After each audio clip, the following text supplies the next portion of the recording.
Okay, so marketing, community spotlights, business owners, blog posts. What else are you guys doing in terms of like getting the word out there for real estate? We're probably just really leaning in hard on long form YouTube content. And we know that because we want to build SEO value, organic value, and not paid, because it lasts longer and it's more, It attracts actually better. not necessarily better people, but just the right type of people. It's which more is legitimate. Yeah. And I do feel like that helps build reputation. And we started doing this in March because we knew it, SEO is it's a long tail. So we're starting to see some traction. Yeah. And so it's been 6 months, but we've been very consistent, which is very key for ensuring that every week we publish a long form video. What we need to do now, and what the video team is supposed to help us with, is chop those things up into smaller so we can leverage Reels a little bit more in TikTok.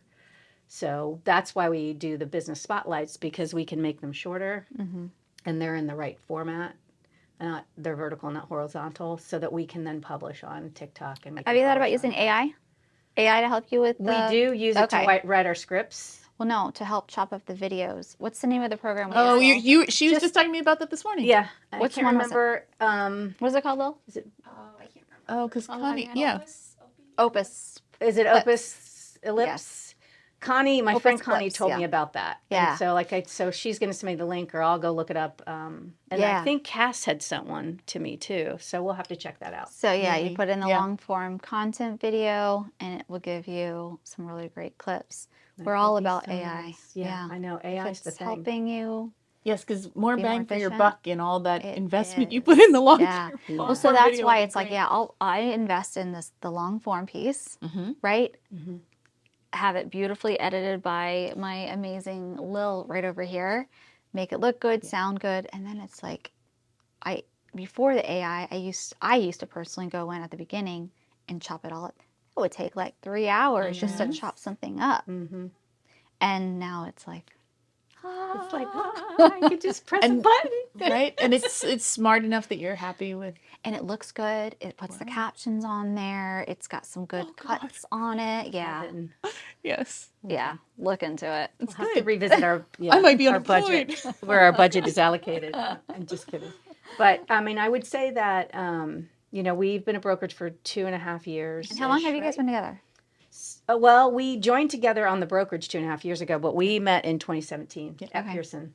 Okay. And we just became locked at the hip because we shared the same vision and we shared the same morals and we shared the same what are those integrity. morals? Well, integrity. Go ahead. Sounds like one No, of them. you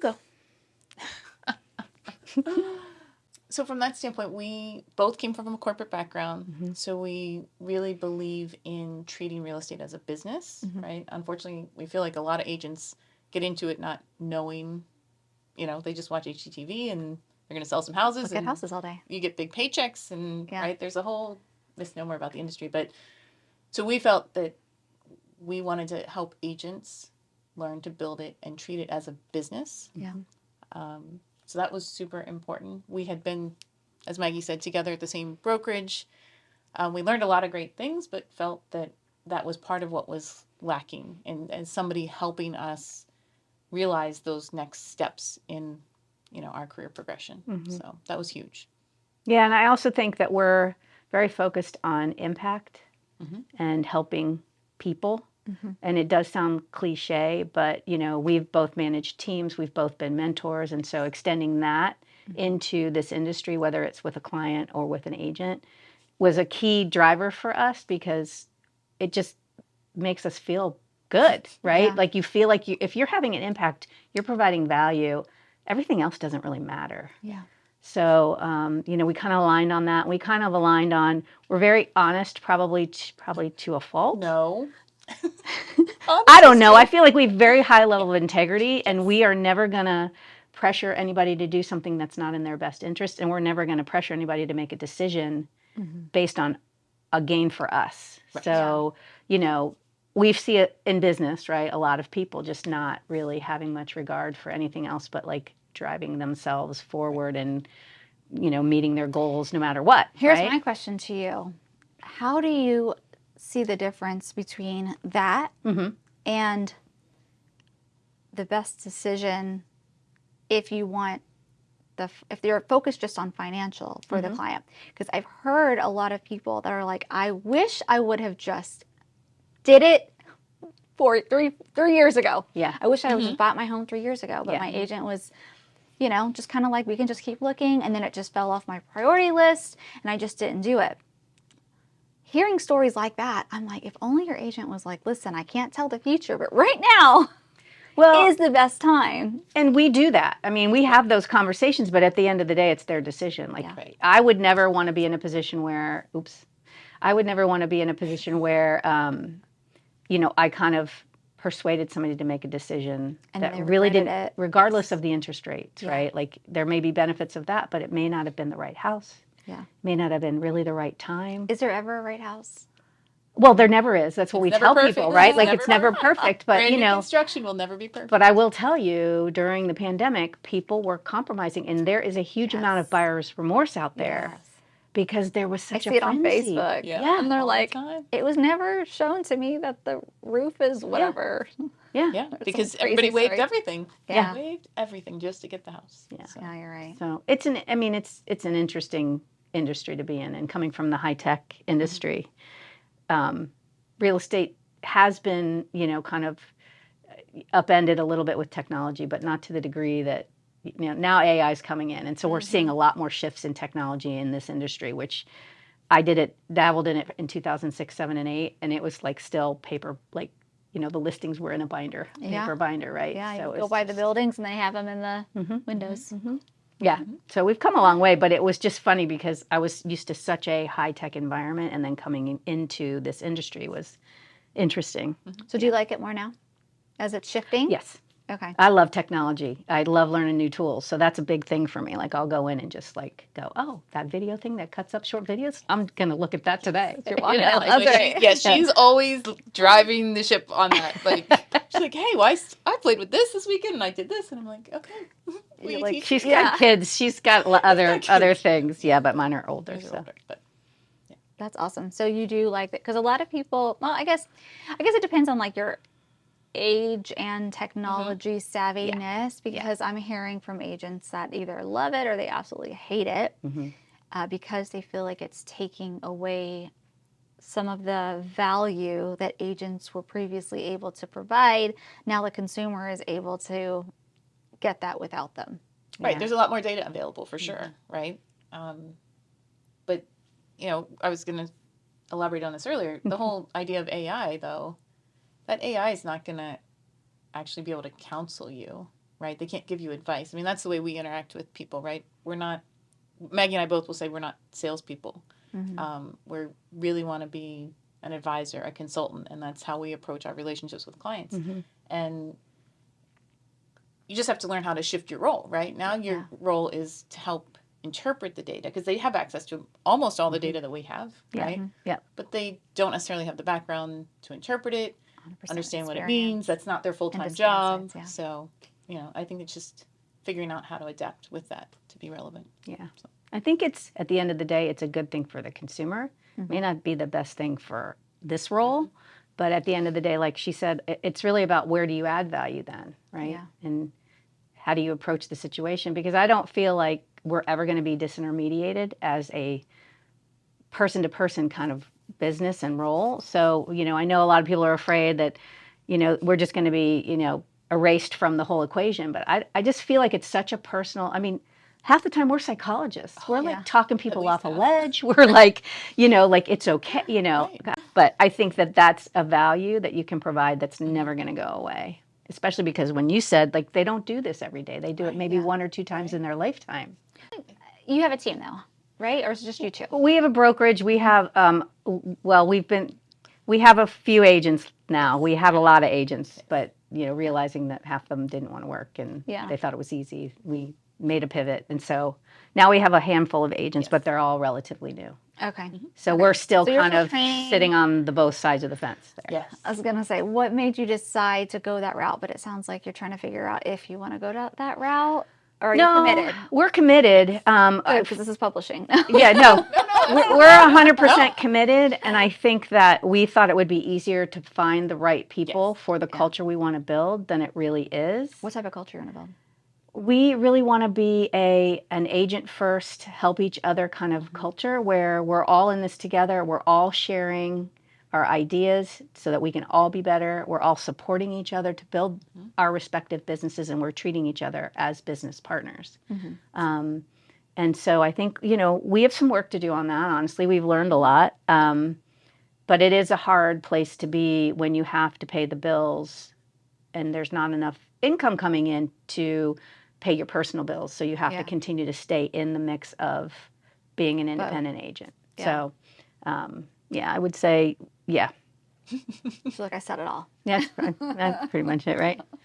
We're doing our business planning in 2 weeks, so we got a lot of things to talk about for next year. Yeah. It's an important conversation because I think a lot of people are going through this right now. Right. And honestly, it's frustrating because, and we say this all the time, it's way too easy to get a real estate license. So the market is saturated. But when we go down the list of, people Producing that we agents. would want to work with. Yeah. So if you go and you pull numbers for people, for brokerages, probably 50% or less are actually really producing. And, producing at a high level is very, very small percentage. Yeah. And then just we look at people that we've been on the opposite side of a transaction with, and you get the job done, but you would never want them to be part of your brokerage, right? So it's easy to get the license. It's not easy to be good. And what's kind of hard, I think, about the industry too? This just popped in my head. There's a lot of industries in our country, and I'm not going to get political, but that is controlled by the industry through marketing, advertising, getting people to desire and want this product, right? Whereas buying and selling your home, a lot of that depends on the government, aka the interest rate. Yes. Oh, yeah. So it puts the whole industry in such a particular, interesting, whatever word you want to use, position where it's like you can only control and do so much. Yeah. That's got to be hard. And we're feeling that big time right now, right? Yeah. Because it's interesting to hear the Fed talk about, what they think their lever is to get out of the recession that we're supposedly in and all that kind of stuff. And I just feel like they're so limited with what they can impact, that it's just been challenging. And I think we've seen with this last year and a half that their impact is challenging because they only have one lever to pull and it's not working. And there's other dynamics at play here, like the bond yield, right? And gross domestic product, total cost of housing, all that kind of stuff plays in. Interest rates drives a lot of the total cost of housing, but it's just fascinating to see how... Fascinating, that's the word I was looking for. That's a very nice word for it. It is. I mean, it is frustrating too, but it's interesting because it causes you to rethink, and I think that's why I like this industry. Is I'm solving new problems every day, yourself, and I'm reinventing myself every day. Reinvention. And I like change. I like doing that. I don't like doing the same thing. From a technology background, I would assume that you like change. Yeah. Well, I was in retail for a little while, but it was e-commerce retail. But every year was the same, like Christmas in July, and then you had Thanksgiving, and I was just like, I can't do it for another year. I did it for 2.5 years, and I was like, if I have to do another Christmas in July, I'm gonna just scream. So. Yeah, and I love that because that is one thing is the agents that will or the people in the business that are going to make it out in 3 years, they're going to be people that love the change. Yes. They're going to keep reinventing themselves. And you guys are on top of it with your marketing and highlighting other people. Thank you. Putting the focus on the client or the customers and the businesses and being dedicated to that. Knowing that it will come back. Hearing it from you means a lot because you know your stuff. Yes, so we appreciate that. It's how you stay. It's really how, and it's, I hate to say staying relevant, but it's how you stay relevant. It's very true. Is putting the spotlight on other people. Okay, where do you guys see yourself 10 years from now?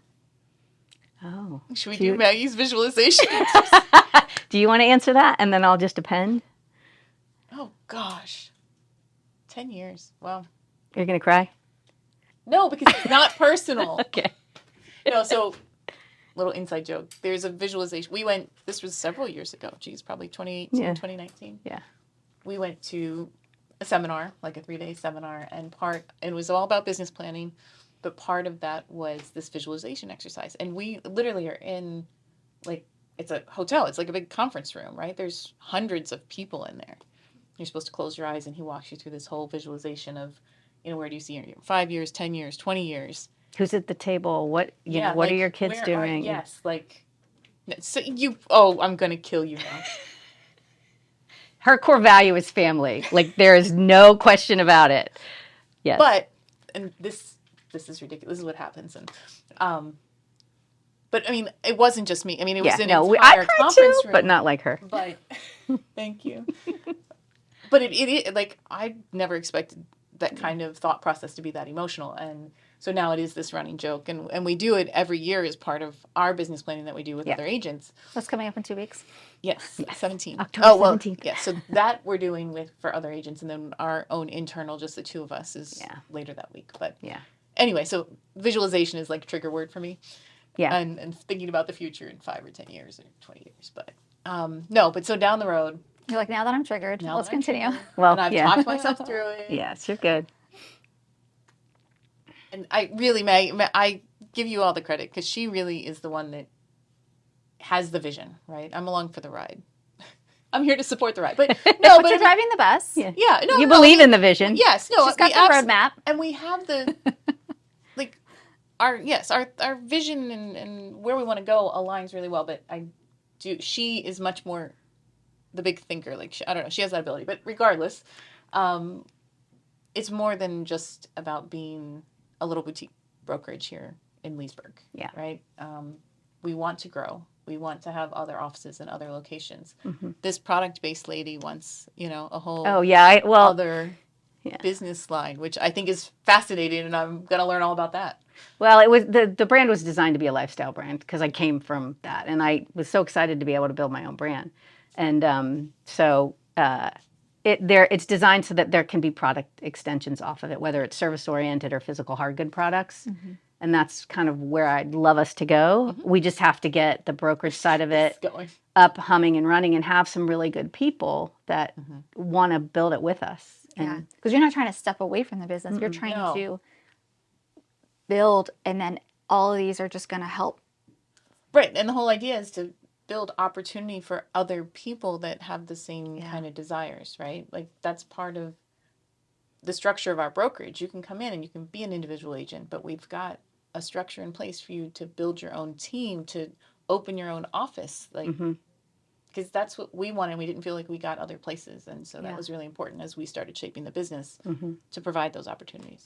Yeah. And on the flip side of that equation, coming up in consumer marketing, right? Like, providing a better customer experience in all aspects of not only the real estate process, but also extensions of home beyond that is really important, because I do feel like if you can simplify it and customers can come to you and know what they're going to get from you and it's expected in every facet of that process, that would be a great thing. And I'm making it sound a lot easier than it is. I'm not stupid to think that it's not, like, otherwise people would be doing it, right? Yeah. And people are doing pieces of it, right? Yeah. But I come from a consumer marketing background, and so, like, I want to create a really great experience for people. And even if it's something as simple as you have a coupon book when you buy a house that gives you discounts to all the local people so you can go in and meet, But don't do a coupon book. Do a coupon app. Yes. Right? Yes, but then I have to pay. Right? Then I have to pay for the app. No, but we could. I mean, you know what I mean, figuratively. But just the little things count. It does. And so I think we lose sight of that. And now we're wrapped up in this, I don't know, this industry where you can't put down your screens and everybody's very narcissistic, and it's all about you and you and you, and oh, look at me today and look at my funny TikTok, and sure, that's fun, but at the end of the day, have we lost sight of, like, helping other people? I think so. How did you do it differently? You have a magic wand. You didn't have to play by their rules. Mm-hmm. You don't have to do the TikTok videos. You don't have to. make the algorithm happy, what would you do differently? Well, I would have everything all encompassed into one experience. So, the title, the mortgage, the real estate transaction, all that stuff would be all together, and you'd be dealing with the same people throughout the whole process, right? And so hopefully that would drive word of mouth, so that we wouldn't have to go on and do the TikToks. And we do them, right? They're fun, but it's a lot of mental work to kind of be creative in that way, as opposed to just kind of providing a service or talking about the community or businesses. Right. So it's not where we can add the most value. So I think, by building a great customer experience, you're going to get people to talk about it more. And so Let them do the TikTok videos on you. yeah, exactly. With us, like, come on, we'll come in, but I think, just trying to figure out where are the pain points and how do we solve for those pain points? And you can see them in the experience of the transaction. And, I don't know that it's easily solvable, because you've got RESPA and you've got all these other things that kind of limit the scope of how much you can do things in exchange revenue. Yeah. But there are ways around it that you can build. But if we didn't have RESPA, then, we could do whatever we wanted, right? Yeah. It'd be crazy. But, I think what we're trying to do, and back to the magic wand, is just add value wherever we possibly can, because I think that speaks for itself, and over time, that's going to make the difference in longevity. And we'd like to do that with agents, and so that's why we're trying to flip the focus to agents, to show them that we just want to help. Like, we're not here to say, like, we're going to give you the highest split. Like, we have great splits, but that's not. I don't want you coming for the money, because if you're coming for the money, you're going to leave in a year, right? So we want somebody else will come in. And we don't want that rotating door. We want family. We want community within our organization, and we want to reward people for participating in the organization. We don't want to be the people that are the rainmakers. We don't want to be the people that are like, I'm the boss and you're going to do what I tell you to do. Like, we want people coming to us going, hey, I got this great idea with, can we try this? I'm like, go, try it. You know what I mean?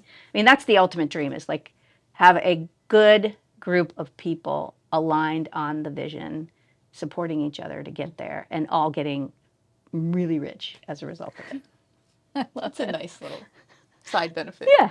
Well, that is the goal, right? Because then if you have money, then you can help the community more. You can help do the things you're passionate about, like the environment and whatever. I love that you're not shy about money. You're a business owner. Yeah. So everybody that usually comes here is not shy about money. But that is one thing that when people are like outside of the business world, like, I have no problem talking about money, and like, my goal is for my clients to be successful, my team members, I want to pay everybody well here.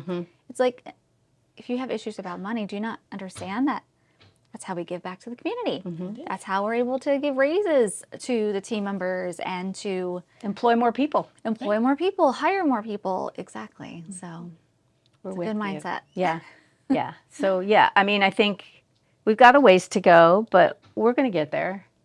We just thought it would happen faster than it is. But frankly, it's because our attention is divided in like 50 million different places. So it's hard. Like, if all we did was focus on meeting agents and building relationships with them, we would be a lot farther along. We would. But we have content to create and houses to sell, so we can pay our bills. And, it's a balance. But you're learning. Yeah, we're learning a lot. We've learned so much. We have. Even just the whole content to create, like, because that is the world that we're moving into more and more. Like, you're going to be able to actually educate from experience versus educate from what some coach told you and that now you're telling them. Yes. So, and I shared that chart with you. I still subscribe to eMarketer because of my old days, but they do these charts, and it was summarizing where video views, TV views, whatever, are moving to. YouTube's like the number 2 source where people are they're going to do live streaming, right? So they're cutting the cable, and they're all, and I'd sent it to her going, this is why we're investing in YouTube. Yeah. Because it's the number 2 search engine, right? Yeah. And so, and then the long form, if you do the long form, and once we get that app, we can create a lot of content from the long form that we do. We just you're gonna like literally send me a text message and be like, "You're the thank best." You. Yes, it's amazing. Well, is it not amazing?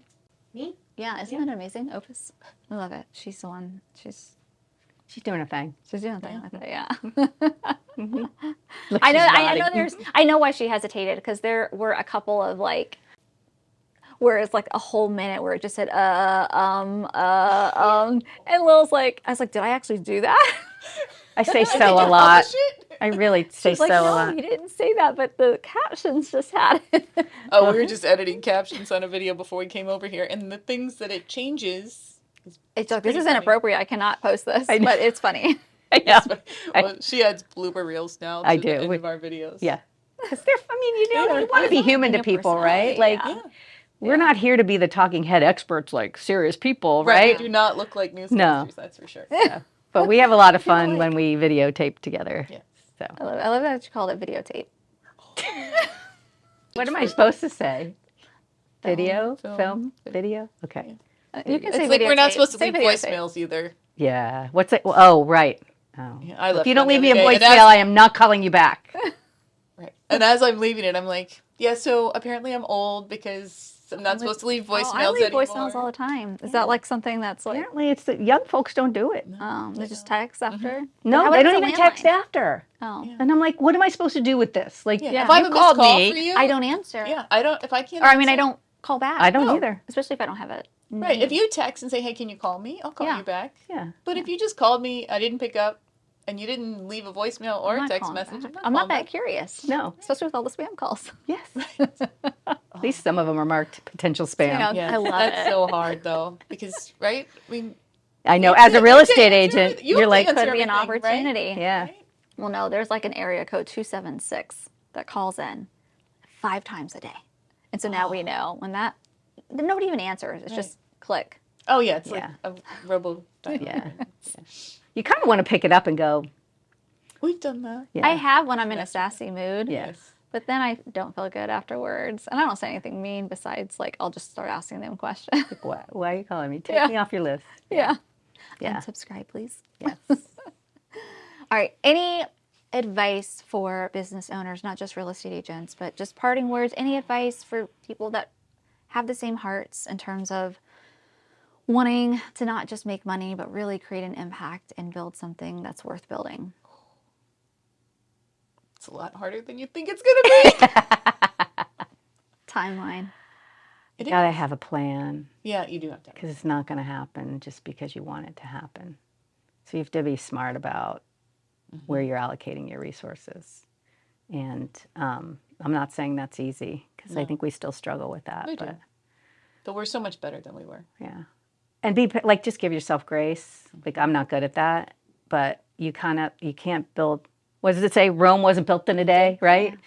And it takes time. And, sometimes you want it to go faster than it does. And maybe you think you're on the wrong path. Like, it's easy to say right now, like, did we make the right investment in YouTube? I mean, we're seeing our numbers start to climb a little bit and our impressions grow, but like, we aren't getting calls for business, right? Yeah. So you kind of question, okay, we've been doing this for 6 months. But we've made an investment and we made a commitment and we are going to continue to see that through because at the end of the day, building organic, value is a lot better than paid because, paid it can fluctuate. Like if you have no money coming in, you got to stop the paid, but you can always do organic. Yep. So, Right. And along those lines, you have to be willing to stick with, you have to plan, you have to do your research, you Yeah. have to know what you're getting into, but when it doesn't work immediately, you can't just abandon ship and try to go to a different direction. Like Were constantly you saying that to changing. Maggie? No, well, no, we've had conversations have about it done before. this. We I mean, have I done agree. this. We've been fairly good, but there are things that we abandoned more quickly. Yeah. And I think we've learned, right? And that's part of why we're sticking with, the data supports it, right? Yeah. But we've learned, Yeah. to give things Takes a little more time. time. And Well, and I would say yes to that, but I'd say but because like it reminded me that you really need to have, like if you're going to invest in something, you need to have metrics to measure and metrics that you think you can hit so that you can evaluate how you're doing. And I think when we abandoned things quickly, we really didn't Didn't have have metrics, metrics to say like, is it working? Is it not working? It was just like me going, we're done. Emotionally, like, Yeah, like I'm we're done. This isn't working, right? So I think you always have, even if it's just pulling it out of your butt, Yeah. you've got to have some. Like we did this with That's- YouTube, we were were like- just looking at the chart. We completely made those numbers up. and we're like on target.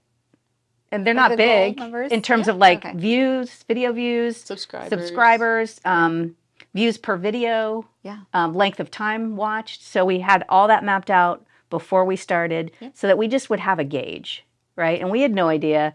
They probably were low ball numbers, but it makes you feel good and want to keep going if you know you're hitting those numbers, right? Yeah. So always have metrics. Metrics are so important, and a lot of people don't want to have metrics. A lot of people don't want to write goals. A lot of people don't want to have a big why. But you know what? You're not going to wake up every morning and on those hard days go like, I have to keep going because this is what I want to do. Yeah. It's just too easy to go, I think I'll just sleep. You know? I think I'll just go watch a movie, you know? The bill collector comes. Yes. So I don't know if The that's kids helpful. need to go to college. Well, my parting words are essentially, you guys both have kids. Yes. Same thing. Yes. When they're little, they take a lot of work. Yes. The days are long. Yes. You're trying to figure out, like, when does it get easier? And hopefully it does eventually get easier as they get older. But regardless if it gets easier or not, there's a time when you look back and you're like, oh my gosh, like I created this masterpiece and I put the work in, and look at this beautiful, self-sufficient adult. It's a very, very good point. It's a great analogy because it doesn't get easier, it just gets different. Yeah. Yes. When they get older. And you have just to speaking adapt. from experience. I think the biggest challenge for me, because I'm an empty nester, is they don't need me anymore. Yeah. And I grew up, right, being a mom and serving others in that role. And now I'm like, what do I do now? Like I can do that with agents. I can Right? grow them, I know, I'm like, and they come don't need me. come to me, you know, like, yeah. But you're absolutely right. I mean, yeah. I mean, it goes by slowly kind of, and then you turn around and then they're all grown up and you're like, what the heck? What happened? Right? So maybe that's what's happening now, right? Our Maybe baby. the business is slow, right? It feels like it's taking forever for the kid to learn to walk. Yes. Right? But then it'll be flying on its own before we know it. There you go. You just keep feeding it and changing its diaper. There's some stinky diapers. Wiping it when it needs to be wiped. Thank you both so much for being you. guests on the Leah. podcast. Thank you for inviting us. Of course.